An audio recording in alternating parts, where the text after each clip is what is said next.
foot are going to be a bit slippy. However, it should be a good day's hurling here at Semple Stadium, and looking forward to it. With me in studio, we have Eddie Brennan, Liam Sheedy and Ger Loughnane. Gentlemen, you're very welcome. Eddie, I've been just going through the match programme here, and there's an article in it that says we're searching for plausible contenders.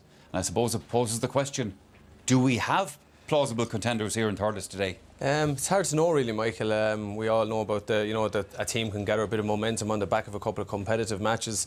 It can get them through. But for me, at this point in time, I think it's hard to look past our two provincial winners. We have, 4 good teams today who have, maybe blew hot and cold.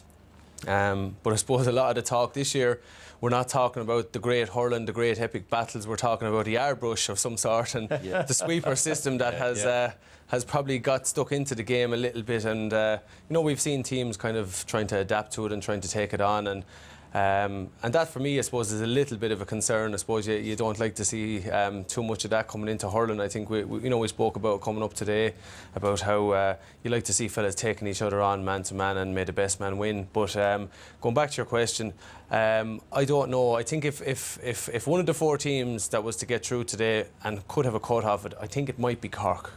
But other than that, I still find it hard to look past Kilkenny and Tip at this point in time. Well, Eddie says Cork, but I noticed that Eddie today is sporting the maroon and white. Exactly. That reminds me, by the way, we've already had one game here at Semple Stadium. Of the 4 teams that we've had here today, I mean, Waterford played Tip, lost that game, but I mean, that's no disgrace. Tip played very well that day.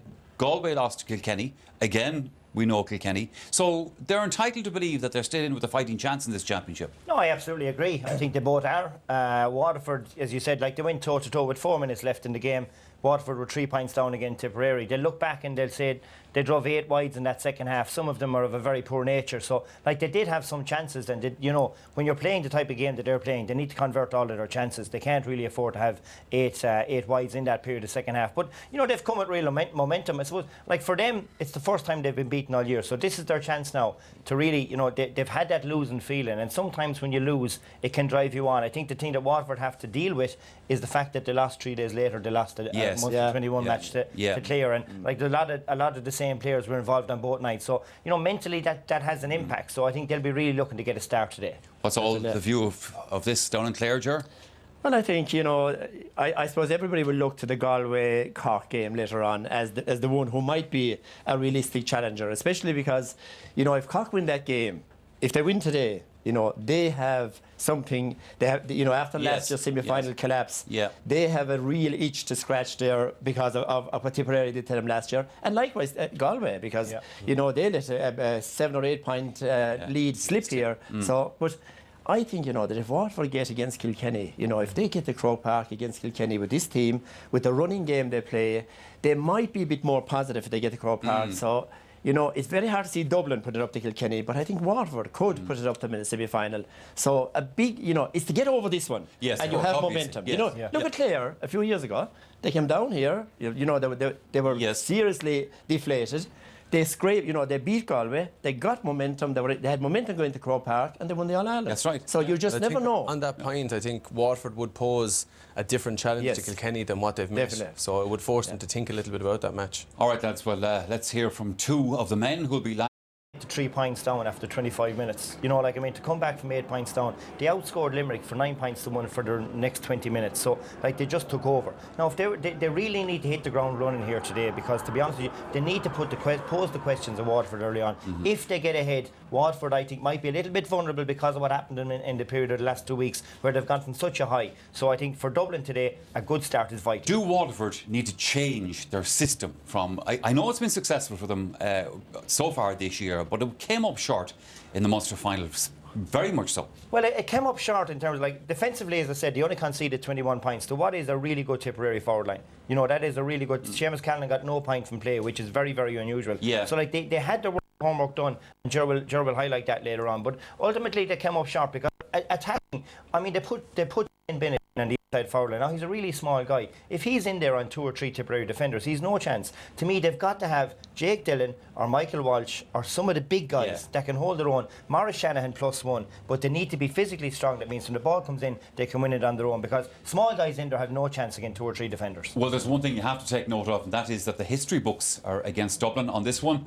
It is 1938 since they last beat Waterford in the Championship. So is today the day when all that changes? The first of this afternoon's quarterfinals coming up at 2 o'clock. The Dublin team. Gary Maguire was an all-star in 2011 and the Ballyboden St Enda's man has re-established himself in recent months as the first-choice goalkeeper in the capital city and county. Coola's Cian O'Callaghan is an impressive performer and has been given the huge responsibility of the fullback's jersey by his manager Ger Cunningham. Joey Boland is back in the Dublin team and he will start at number 7 beside his captain Liam Rush. Wearing 8 and 9 is Johnny McCaffrey and Niall McMurrough, a formidable combination that may well swing the game Dublin's way in the middle of the pitch. Paul Ryan was very impressive against Limerick, but probably won't get the amount of space he got that particular day here in Thurles. He scored the crucial goal against Limerick, so David Dotsy O'Callaghan deservedly gets the top of the right jersey and joins Conal Keeney and Mark Schutte in a very strong full forward line. Ballygunner Stephen O'Keefe is an excellent goalkeeper and so far in this championship has only conceded 1 goal.